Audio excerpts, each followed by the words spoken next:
Shalom everyone, how are you? Nice to see you. Thank you, Vika, for arranging this. God bless you. Okay, I want to ask you a few questions tonight. We are during the days of Sfirat HaOmer, right? Yeah.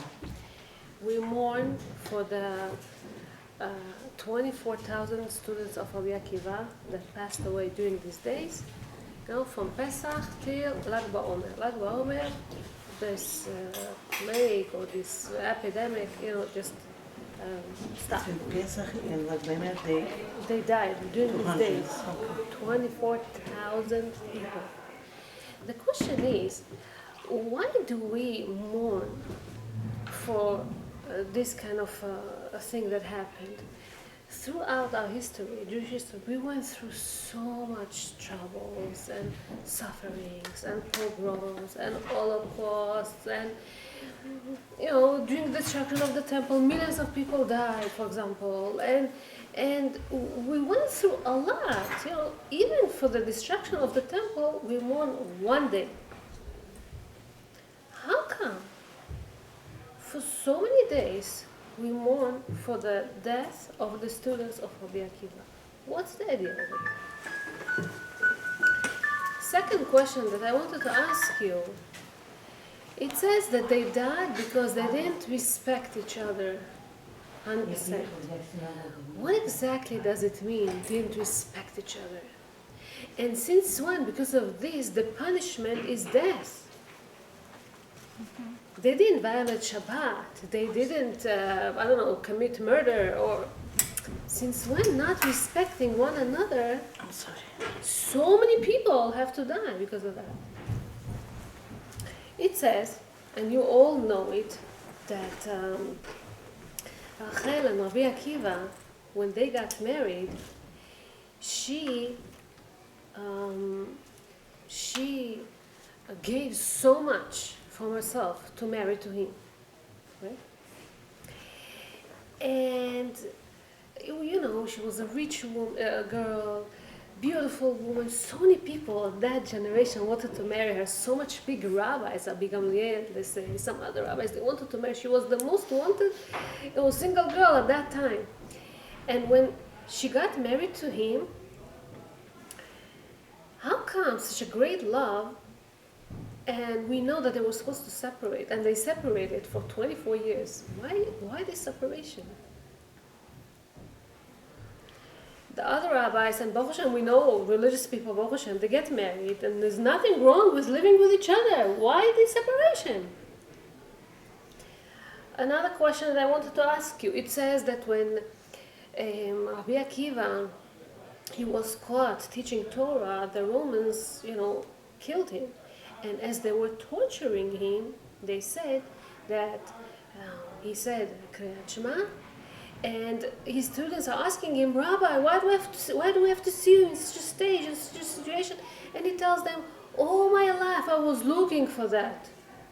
What do you mean you were looking for? You wanted to die on Kiddush Hashem? What's this the greatest mitzvah, to die on Kiddush Hashem? No, it's a big mitzvah to live on Kiddush Hashem, we know. Why to the what? And then, as he dies, it says a voice came from heaven, and it says, Rabbi Akiva, Mezuman l'chayei olam haba. Now you inherit olam haba. Excuse me? Only now? Because of his death? But before that, he was not supposed to inherit olam haba? We know that all the Gemara, all the Shas, all the Mishnah, everything is because of Rabbi Akiva. He taught people, he cared for people, he all his life was a whole big Kiddush Hashem. He teaches us so much.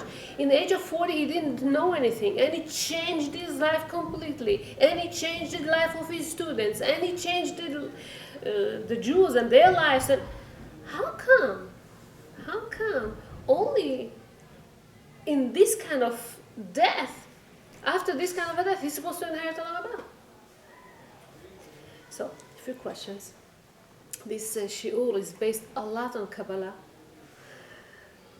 Many things I don't understand myself, but I collected all this. It's so interesting to see how Hashem runs the world. There are a lot of things that are hidden from us, a lot of things that we don't understand.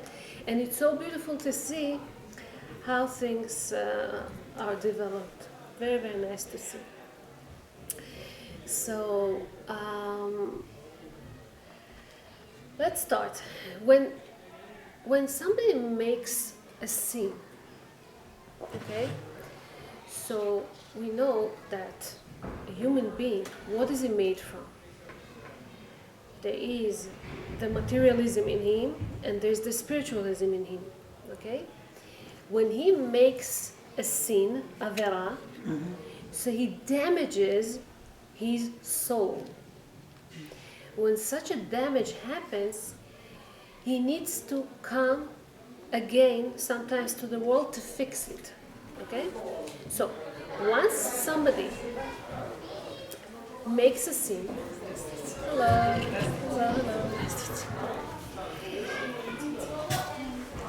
he needs to, so the punishment sometimes is death. Once somebody dies, so this is when there is some kind of fixing to the mistake, to the sin that he has done. But then he has to come back to this world and fix whatever he did, the sin that he did. So we have an example. Does the Gilgul ever end? Huh? Does Gilgul ever end? Because we're always doing. Yeah. We know that people can come up to 4 times. And I don't want to make it a whole shiur on explaining these things because I don't understand it myself, all these things. But it does.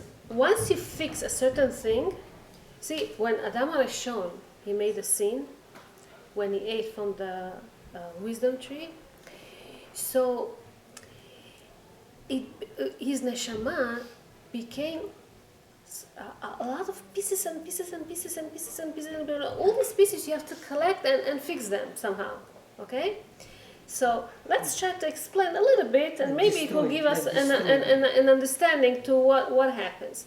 So Cain and Hevel, 2 sons of Adam HaRishon, right? We know that there was a dispute between them. What was the dispute between them? Cain was born with 1 twin girl. Hevel was born with 2 twin girls. Cain says, I'm the firstborn.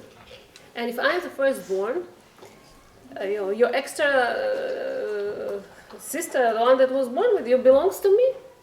Hevel says, Mapitam, it came with me, so it's mine. Okay? It wasn't, of course, the only argument that they had.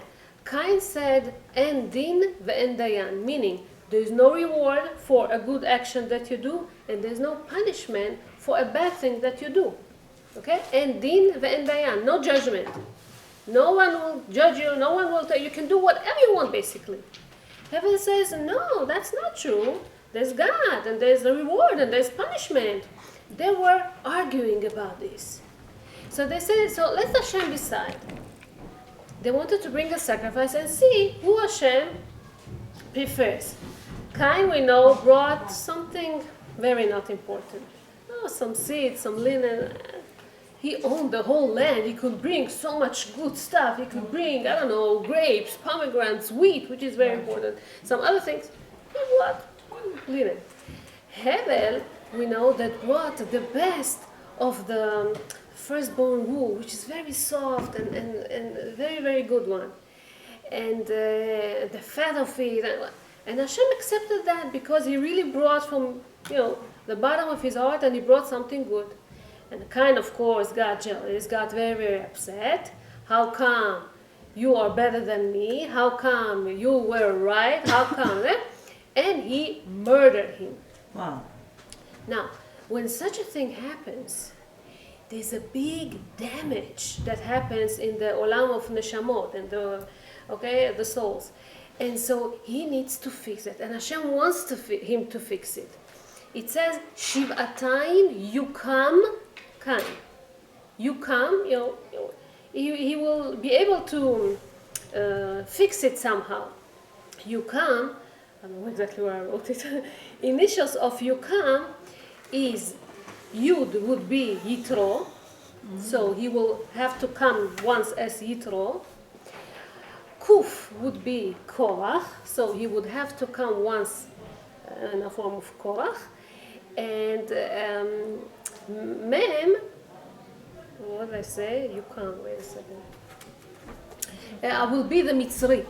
The Mitzri that Moshe Rabbeinu had to kill.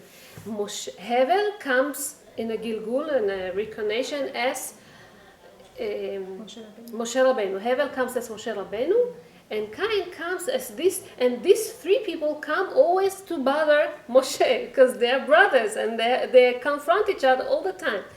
You will see many, mostly because of women, and because of this argument, you know. What's more important, you know, firstborn or not? Is there God, is there judgment or not? So the Mitzri, what was the problem with the Mitzri? There was this woman, they say, because it will get to us, I'll explain it to you. When Yaakov Avinu, he came to Israel with his children, so we know that Shechem saw his daughter Dinah and raped her and made a big damage, okay? So Dinah was very embarrassed from what happened, and she didn't want to leave the tent that they came to rescue her, Shimon and Levi. She didn't want to leave. She said, I cannot look at myself. I don't know what to do with myself. And Shimon promised to marry her. It says that when Shimon married her, so from them came Shaul ben Aknanit, and now this guy, we know that there was this woman, the only woman in all over Egypt that spoke to everybody that she sees. She says shalom to this and shalom to this and that, and her name was Shlomit Bat Divri. And this Egyptian, she was saying hello to everybody. He comes and he does something with her. So it says that Moshe saw such a thing, and he was very upset. Again, because of a woman. He was very upset. And he hit him. He hit him with a holy name. It's not a regular death. It's not that he killed him with a sword or something, with a holy name. And then it says he buried him in the sand. Exactly how Cain killed Hevel. It says that they started to talk. No explanation what exactly was their talk in the Torah. And then he killed him and he buried him. Okay? Then it says, as Cain buries Hevel, Hashem asks him, Hey Hevel Achicha, where's your brother? Kol dmei achecha zoakim elai min adama. The blood of your brother, right, screams out to me from the ground. Not only his blood, all the kids that would have come from him also, like you made a big damage. Okay? So I'll come back to it, remember this. But in a way there's kind of a closure, some kind of, something that already did, the Mitzri, okay, that came as a Gilgul from Cain, is killed now by Moshe, okay, that came from a Gilgul from heaven. That's number one. It says that because Moshe killed him with a holy name, so the spirit of Cain came out from him and went to Yitro. This is our next confront now. Because of this, Yitro made tshuva. Okay. I'm confused. Okay. Didn't Yitro, the Mitzri, and didn't they live at the same time? Yeah, but they died also one after another. All these people were living in the time of Moshe. Right, not at the same time. Very close time, because Moshe lived 120 years, right? It's not that one was born and then the other one. It's just the spirit went from Yeah, one to not another. necessarily. When we speak about, it doesn't mean that everything is different. This is what you asked me before. When we speak about Gilgulim, it's a part of a spark of the neshama. It doesn't have to be the whole thing. This is why it can come in a few times. So could you hear at the same time, two of them? So it wasn't exactly the same time, but yeah, it could be at the same time. So this Egyptian was killed now. Now he goes to Yitro. It says that Yitro made tshuva. How do we know that Yitro made tshuva? He says, Ataya dati, now I know that there is God. Before, when he saw how Jewish people left Egypt, he saw the miracles that Hashem did, he saw that. And he taught Moshe how to judge them, and he gave him his daughter Tzipor. Okay? So, this is part of this. It says, Ani chotencha Yitro, I'm your father-in-law. Initials is Achi, you're my brother. Initials in Hebrew, Achi. So, if Cain says there's no judgment, Yitro says, yes, I believe that there's God, and I believe that he is taking care of his nation. And because the Egyptians, the Paro, he really wanted to make something bad to you, Hashem punished him back. So I do believe in reward and punishment. That's what Yitro says to Moshe, and this is where Yitro fixed, his problem. Yitro. Then comes Korach. Korach again is Gilgul of Cain. Okay? Korach, we know that he was a smart man. Why he needed all this problem? So again, we know that again there was a woman over there, and his wife tells him, you need respect, you need this, you need this. Korach comes to Moshe with the same question from before, the old record. Firstborn, I'm supposed to become the president. How come you appointed somebody else? And Moshe tells them, you know something, let Hashem judge. And so they all bring sacrifices, and Moshe asks Hashem, Al tefen el minchatam, don't listen to their mincha, to their sacrifice. Okay, it reminds you the sacrifice that Cain and Hevel brought. And so Hashem didn't accept their sacrifice, the same as it was in the time of Cain and Hevel. And Korach was punished. How Korach was punished? It says that the land opened its mouth in a way, and they were all buried alive inside the ground, and keep screaming, they say till now, Moshe emet v'toroto emet. What does it mean? Moshe emet v'toroto emet. We believe there's God. We believe that there's a Torah. We believe now that there's a reward and there's a punishment. And Hashem does things for a reason. We don't know exactly how it goes, but it's nice to see. So again, it says about all his children were also swallowed up by the earth. Like exactly, it says about Hevel that was killed, and his children's blood was screaming out also from children. Not Korach, I'm sorry. Hevel's children, was the blood was screaming out from the ground, and so that's exactly the thing that happened with Korach. So that means Gilgul is over for Cain? Wait, now the biggest thing that comes, the problem starts now. I want to explain something. I go back to Shechem. Shechem, he took Dinah and he did something wrong. Shimon and Levi were the sons of Yaakov Avinu. They were very fast in their actions. Get angry very fast, like the Kohanim of today, Levi. And so they made a judgment. They say, there is Shiva mitzvot b'nei Noach. There's 7 laws that even b'nei Noach, even the Gentiles, they're supposed to do. And you cannot just take a girl and do whatever you want. So they wanted to punish, but they was trying to look for tricks. So what they did, they said to Shechem, all you people, you have to make brit milah, circumcision. If you're going to make circumcision, so maybe you can become Jewish, you can take our daughter, whatever. They made the circumcision, and as they were in pain, on the 3rd day, they say when the pain is the strongest, this is when they came and they killed all of them. Yaakov was very upset that they did it this way. But they killed basically 24,000 people of Shechem.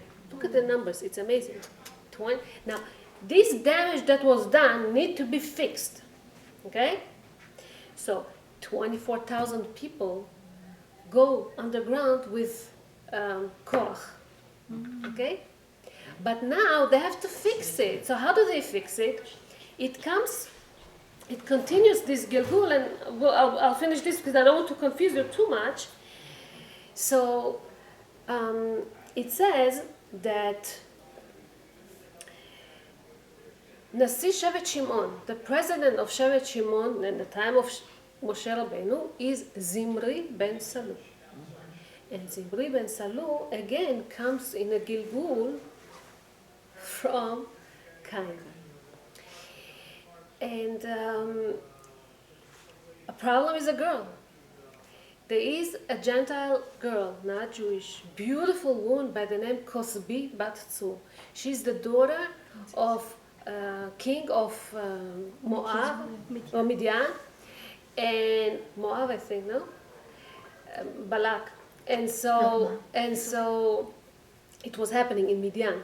And so her father sends her to make a scene with the biggest man in Israel, either Moshe or Aaron. He tells her, or Moshe or Aaron.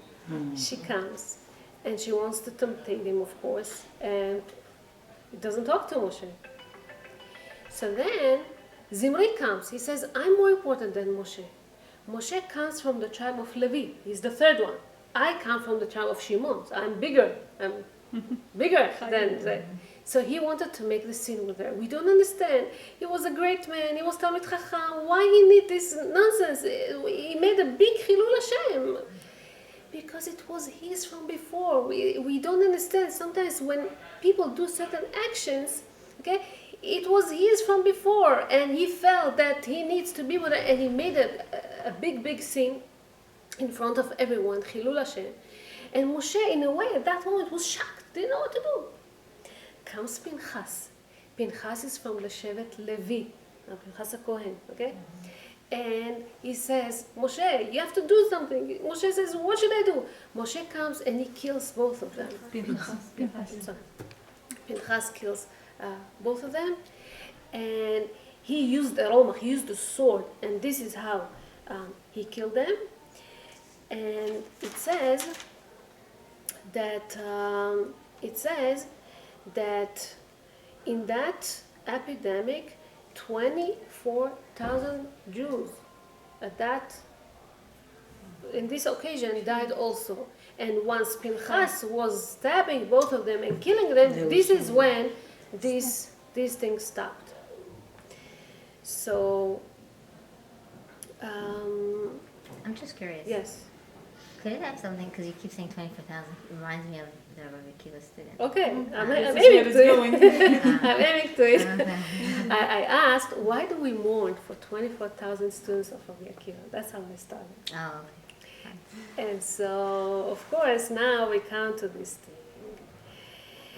It says 12,000 pairs of students died, right? 12,000 pairs, which is 24,000 people. Why it says 12,000 pairs? This is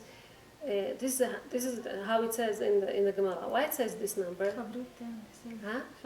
So they had the one with them. They say that in the time of the problem in Midian, they would come couples, okay, to do this scene with the Midianim, with the girls of Midian. They didn't feel embarrassed from each other. This is what it says. So we come now. And Jewish men would go with Goyim? Huh? Jewish men would go with Goyim? At that point, that's the problem that happened. Zimri started, and he let everybody continue. Well, it's kind of we don't understand what is this kind of desire that came into them at that point. But Balak knew that Elokem shel Elu soneh zimah, that God hates adultery, and this is how he wanted to fail Am Yisrael, and that's exactly what happened. And how much time is this What? 24,000 that are going These on? people that died, In Mitzrayim. it says? I don't know, it was a short time. It was that same day maybe, or I don't know exactly. It wasn't a long time. So Zimri comes to Moshe and he tells him, he takes this girl, Zimri, this Cosby, and he tells Moshe, am I allowed to marry her? He says, no, she's a Gentile and she worships idols and you can't. So how come you married the daughter of Yitro, which is also a Gentile? Okay? And this is when Moshe didn't know how to answer, and Pinchas took action, and he told him, that um, when such a thing happens, you have to be zealous and you have to kill and you have to do whatever needs to be done. It says that if Moshe would kill Zimri and not Pinchas, it would be a problem because Moshe represents Netzach. Netzach means eternity. Whatever he does stays forever. They say one of the reasons that Moshe didn't come to Israel is because if he would come and he would build the holy temple, this temple would never be able to be destroyed. This is eternity. This is Moshe Rabbeinu. But he did kill. He killed the Mitzri. Huh? He did kill. But Bashem HaMeforash, with the holy name. So this is when they said that the spirit of this Mitzri came into Yitro. And this is how Yitro was able to make Tshuva, because he used the holy name. That's what it says. And so Moshe didn't kill Zimri itself, but Pinchas. Now, Zimri, we know, comes from Shechem.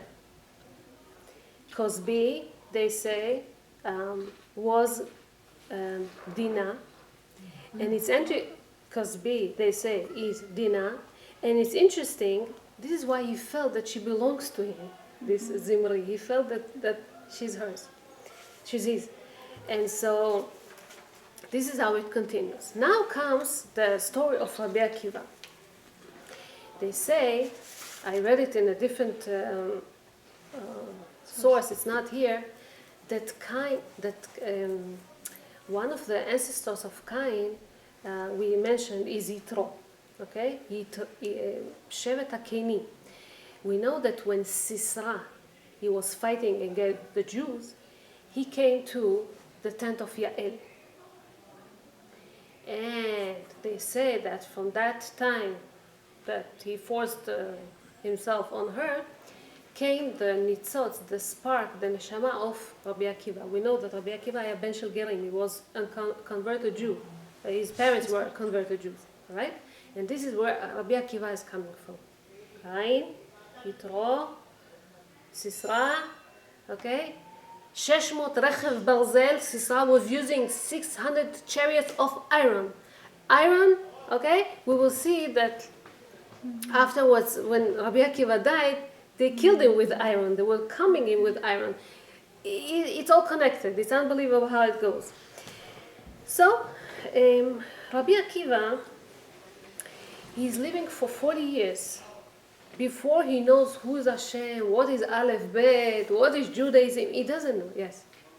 If his parents were Gerim, they didn't teach him, like they weren't. They didn't really teach him so much. He didn't know what Judaism was. But He they wasn't were Gadol. Huh? They were Jews, though. They were Jews, but they didn't know so much.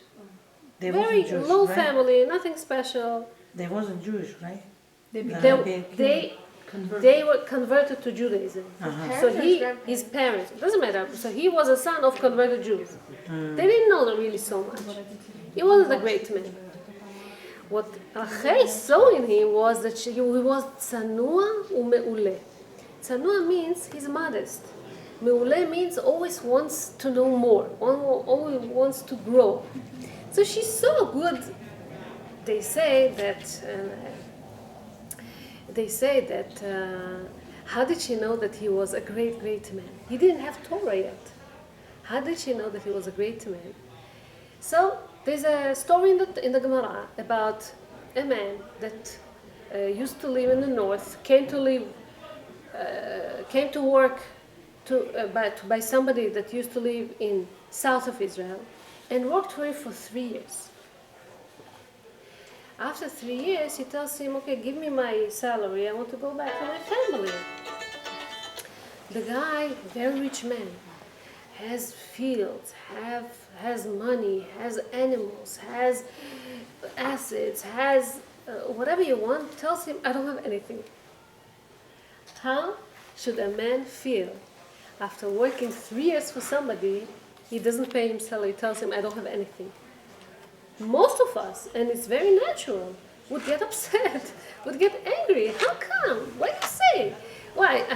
I don't deserve salary, I don't deserve money, I worked for 3 years.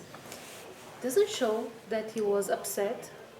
And then he tells him, so please give me, if you don't have money, give me a cow. Give me something. He tells him, I don't have. He sees he has so many in the field. So give me some linen, some food. I don't have. How come you say your house is full of stuff? How come? He didn't say anything, and he went home.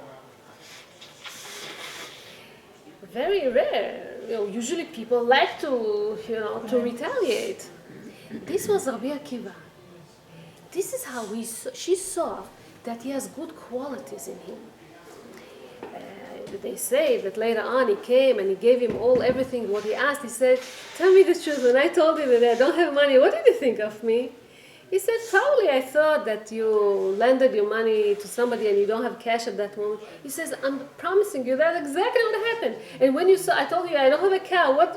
He says, probably you gave it to somebody or you lended it or you promised it to somebody. He says, yes. So basically, he was judging him, favorably.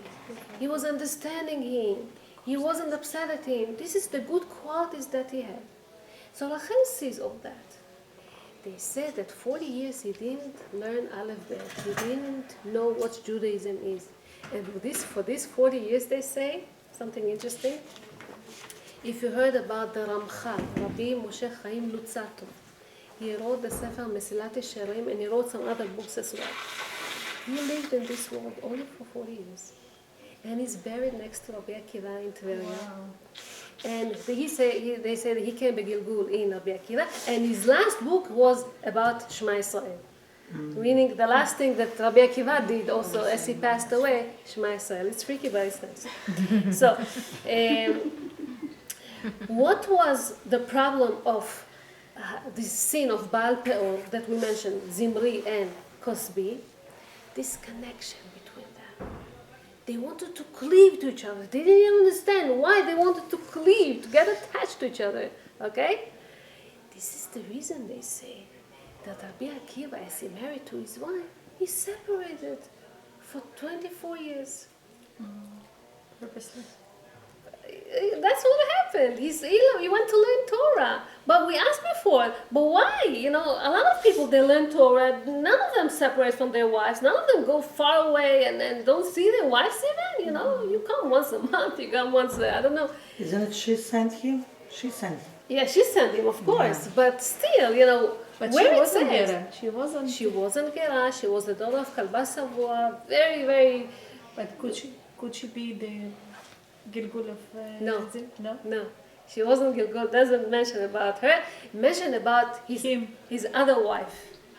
Well, he had, after her, she passed away or something. So he had another woman afterwards. Over there it says that she was a Gilgul. But here we see that Rabbi Akiva needed to separate. Rabbi Akiva, as opposed to Zimri ben Salu, came to the peak of holiness. You see, Zimri and Rabbi Akiva, look at them. Zimri starts on a very high level. He was Nasi Shevet Shimon.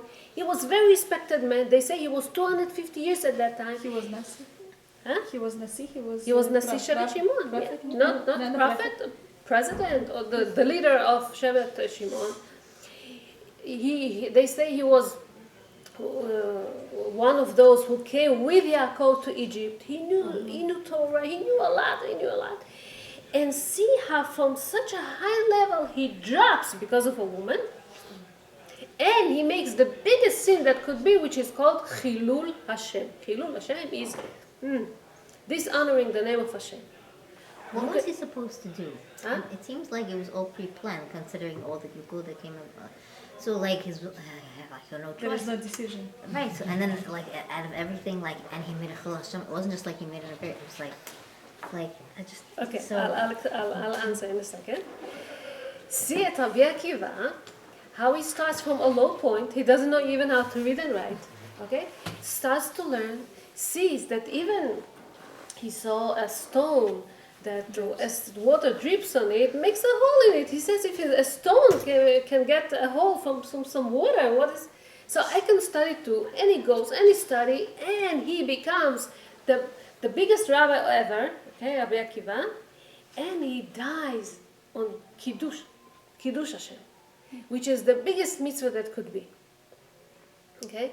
And then it says, Rabbi Akiva, only now, you're mezuman l'chayava. We asked before, why now? Well, he wasn't a great man before? No, now you fixed. All the problems that were before that people were not able to fix from Ada Gilguli, you were able to fix. This beautiful woman comes to you, you don't even care. And what happened? This is the second wife that I wanted to mention to you. There was a wicked man at the time of Rabbi Akiva. Rabbi Akiva lived in the time of destruction of the temple, many years after Moshe Rabbeinu, okay? And there was this wicked man, a Roman guy that used to live in Israel or in Rome. His name was Tornostrophus. Whenever it's mentioned his name in the Gemara, it's always the wicked Tornostrophus. It's not only a Tornostrophus, it's the wicked one. And his wife was a beautiful woman. He once comes home upset, angry, frustrated, and she's like, what happened? He says, this guy, Rabbi Akiva, constantly bothers me, always answers me back, tells me that he knows better or whatever, and I don't know how to fight with him, what to tell him. So she was a beautiful woman. She tells him, you want me to go and seduce him? We know that Hashem hates adultery. And if he falls in my trap, and she was one of the most beautiful women, they say, so he makes a mistake, that's it. He tells her, go.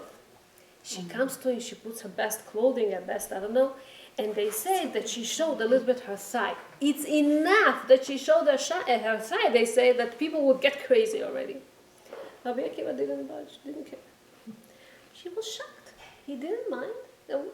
Beautiful woman next to him tells him, I'm available, and so they say that the reaction was that he spit on the ground, and then he laughed, and then he cried, and he basically told her, you're such a beautiful woman, it's a waste that your beauty will go once to the ground, to the ground, you're going to die one day. And then he tells her that it's a pity also, such a beauty to get to it. And then he tells her, he laughs because he says, now you want to tempt